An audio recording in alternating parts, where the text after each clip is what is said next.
Howdy, third grade. It's Miss Merrill, and I'm back with a special Friday follow-up from my home in gloomy West Falls. I hope that you had a wonderful spring break, that you had time to relax and play and hang out with your family and do all of the things that make your heart happy, and that now you're refreshed and ready to begin the fourth quarter of the school year. I can't believe we're there already. Now, I had some time over the spring break to work on my newest hobby, which I'm going to share with you soon, but first I have a few reminders. This is the work that is due today, that we assigned way back when in March, that you need to make sure you turn in. Your Charlotte's Web packet. It's 5 worksheets and an extra vocabulary page. Your Alex the Talking Parrot assignment for ELA. Your mindfulness assignment from Class Dojo. You should be all the way to lesson 29 on Zern by now. And you should have sent me and Mrs. Krutinger your Genius Hour topic and your KWL chart. Now, your parents can take a picture of your work and send it to us. They can scan it into the computer. They could type it up, or you could type it up. You can handle that. We should just get it by the end of the day today. You'll be good to go. Next week, your Charlotte's Web quiz is due on Monday. And on Wednesday, your final project, your presentation for Genius Hour is due. I can't wait to see it. You should also be working on your Module 5 word problems for math to review for your test that's coming up soon. But without any further ado, let me fill you in on my new hobby. This is something that was inspired by one of my most favorite people in the whole wide world, my grandma. I grew up next door to my grandma and I just idolized her. She was an amazing musician. She was a talented cook. She loved to garden.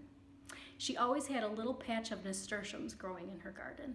And if you don't know what nasturtiums are, they are beautiful, brightly colored little flowers that are edible. You can actually eat them.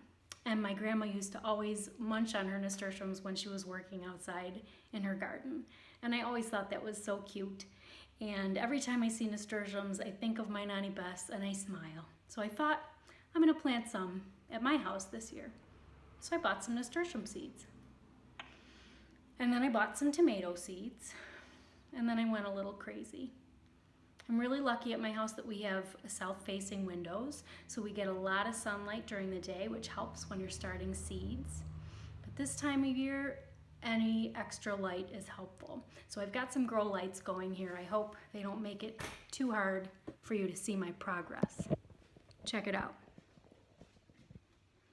Here are the beloved nasturtiums. I planted these about 2 weeks ago. They take a little while to germinate, but you can see I've got some little seedlings coming up. These are lettuce, 2 different kinds of lettuce. These are lettuce as well, and I've got even more nasturtiums in the back. Down here, I have some peppers, some Mexican sour gherkins. These are adorable. They look like little tiny watermelons, and they are really fresh, sour, kind of zesty cucumbers. These are tomatoes. They grew up a little too tall, a little too fast, and I'm not sure how they're gonna do out in the sun and the wind and the rain once they're outside. So I did some extra tomatoes yesterday, just in case. These, I just started, they're wildflowers. I thought it would be really nice over the summer to have some bouquets that I could bring inside. I planted some basil and some parsley. And down here, I have some succulents that I am propagating. I'm making new succulents from old ones that I'm hoping I can plant in my classroom when we're all back together again. And I hope that happens soon. I miss your faces. I hope that you will send me some information on what you've been doing. If you picked up a new hobby over the break, tell me about it. Send me a dojo message, send me an email, send me a picture. I'd love to see it. Have a wonderful weekend, and I will check in with you soon.